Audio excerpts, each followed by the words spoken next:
dedicated to all the freaky people out there. All those lovely freaks and weirdos. Just trying to make it through life, you know what I'm saying? Sometimes it's rough out there. Just try to keep a sense of humor. Try to stay human. Sucker. I know what boys like. I know what guys want. I know what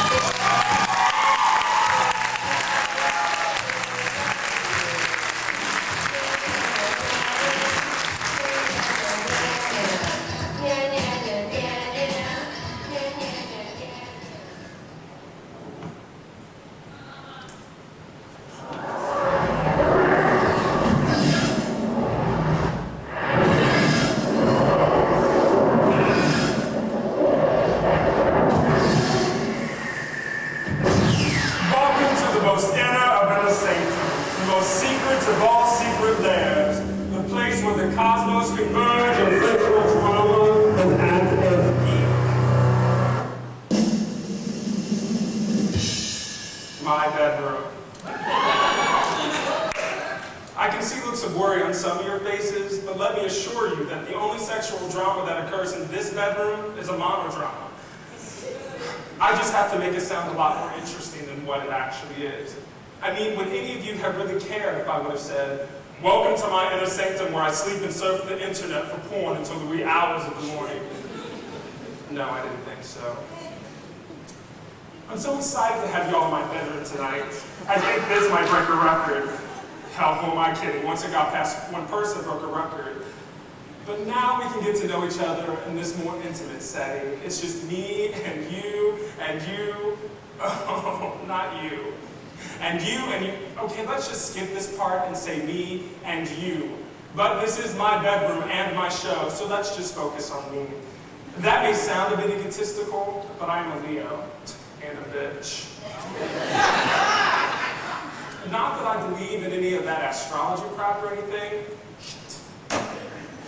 It's just that my characteristics do fit the profile for a common Leo. At least that's what I've been told by George. George is this psychic that read my tarot cards once at a coffee house that I frequent. I decided to treat myself and see if he could really see into my future. Maybe he could tell me if sex and or a relationship were on the horizon. He told me he saw someone along my free way of love. I thought to myself, did he just quote an Aretha Franklin song?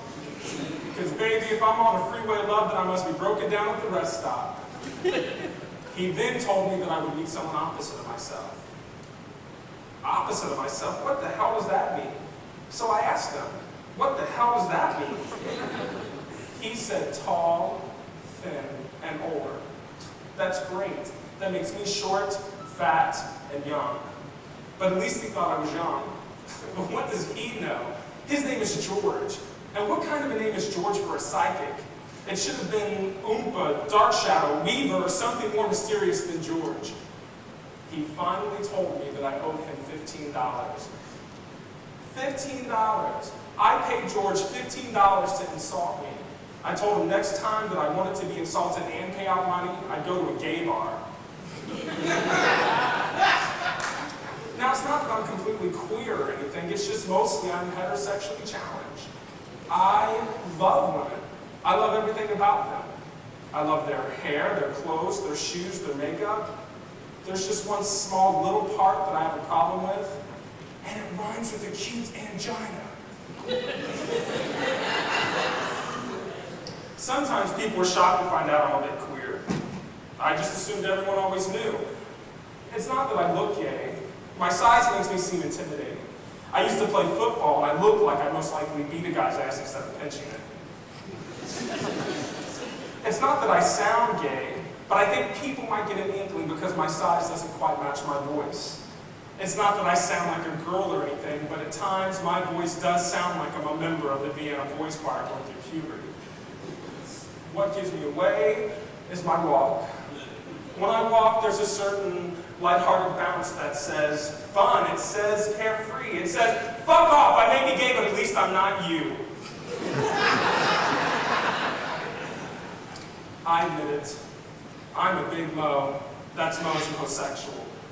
That's easy for me to say now, but there was a point in my life where I hated myself for being queer, or to be politically correct and not to offend anyone in the GLBT community, gay. That's what the G stands for in GLBT. But to cover all my bases, I didn't want to be gay, lesbian, bisexual, transgender, questioning, transatlantic, transmorphic, translucent, bicoastal, bipedal, bicycle, omnivorous, omniscient, or anything. I used to hate myself for being different in any way.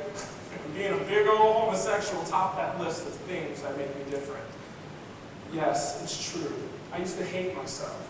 I used to pray to God to change me, to kill me, to do whatever it took to make me not be gay. What a horrible thing to live with. Here I was attracted to men and at the same time hating myself for it. But something amazing happened to me. I got kissed by a really, really, really cute boy. And then I had an epiphany and an erection. I didn't choose to be gay. And here's a little hint for anyone out there that thinks being gay is a choice. You're wrong. Unless you're into S and or M, who the hell would choose it? Being disowned from your family, being picked on because you're not like other boys, not being able to be yourself, and if you are, being beat and tied to a fence post and left for dead in a cornfield in the middle of the night? Who would pick that? No one. My gayness was a gift. I know that may sound like an odd analogy after what I just said, but it makes sense. It's the kind of gift that you get from your crazy bachelor uncle who likes to collect odd little things. So he gives you something. At first, you can't tell if it's a collectible from an estate sale or a last-minute gift from a yard sale. You don't want to hurt his feelings, so you just chuck it up into the closet. Then one day in the not-so-distant future, you're going through your closet because the Antiques Roadshows in town, and you pull it down from your shelf because maybe an appraiser can tell you what it is. Then you love this once-hated gift to someone who knows more about it than you do, and they tell you that you have something special and completely marketable. And then you start to understand that maybe your crazy bachelor uncle understands more than you give him credit for. And then you start to realize that maybe that man your uncle's been living with for the past 25 years, maybe more than just a roommate.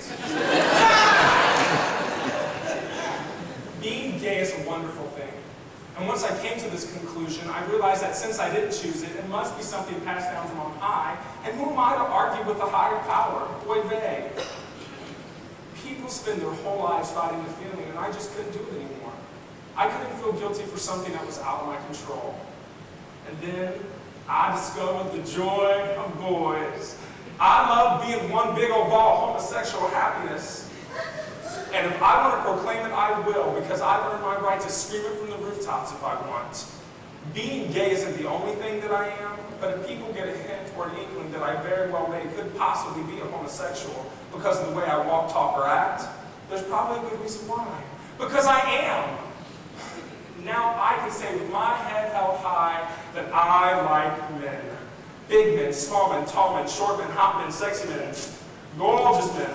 Policemen, firemen, postmen, delivery men, snowmen, milkmen, butchers, bakers, and candlestick makers. I think you get the picture. Any men, all men. You would think that with such a diverse range I wouldn't be single, but I am. I did date a boy once. Boy being the operative word in that sentence.